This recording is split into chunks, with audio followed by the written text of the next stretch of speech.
మోసపోయిన ఆడబిడ్డకు కాకుండా మోసం చేసిన రాయల్ ఇంటి దగ్గర పోలీసులు కాపలాగా ఉండటం కరెక్టేనా అని నిలదీసిన మహిళా నాయకురాలు గీతా యాదవ్. కిరణ్ రాయల్ అనే వ్యక్తి లక్ష్మి అనే అమ్మాయి కిరణ్ రాయల్ కు డబ్బులు ఇచ్చింది. 1,20,00,000 ఇయ్యంగా 20 తులాలు బంగారు కూడా తీసుకునేసింది. వాడు ఆ కిరణ్ రాయల్ వీడియోలు 20 వచ్చేసి బయటకు వచ్చినాయి. బయటకు వచ్చిన దానివల్ల మేము లేడీస్ గా మేము ఆ అమ్మాయికి మద్దతు, లక్ష్మి అనే బాధితురాలకు మేము మద్దతు ఇస్తా ఉన్నాం. మద్దతు ఇచ్చి వస్తే ఈ పోలీస్ వాళ్ళు ఎస్ఐ వాళ్ళు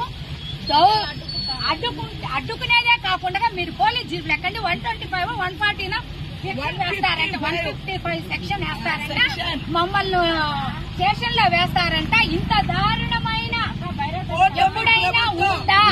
ముందు ఒకరి మాట్లాడే ఇంత దారుణమైన సిఐ వాళ్ళు కానీ ఎస్ఐ వాళ్ళు కానీ ఉన్నారా అని మేము అడుగుతున్నాము.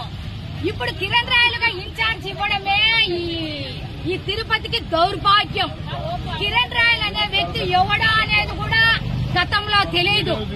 ఈ కూటమి ప్రభుత్వం వచ్చినాకనే కిరణ్ రాయల్ అనేది ఇన్ఛార్జ్ గా వేసినప్పటి నుంచే ఇదిగా ఉంది. ఒక పవన్ కళ్యాణ్ గారు సీఎం గారు కళ్ళు మూసుకున్నారా అని అడుగుతున్నాను. ఈ చంద్రబాబు నాయుడు గారు కానీ కళ్ళు మూసుకున్నారా అని అడుగుతున్నాను. ఇంత అన్యాయంగా ఒక లక్ష్మినే కాదు, ఒక 10 మంది బాధితులు కూడా ఉన్నారు దీంట్లో. గతంలో నేను మాట్లాడినాను దీని గురించి మాట్లాడినప్పుడు కూడా రెస్పాన్స్ లేదు. ఈ రోజు మాట్లాడుతూ ఉంటే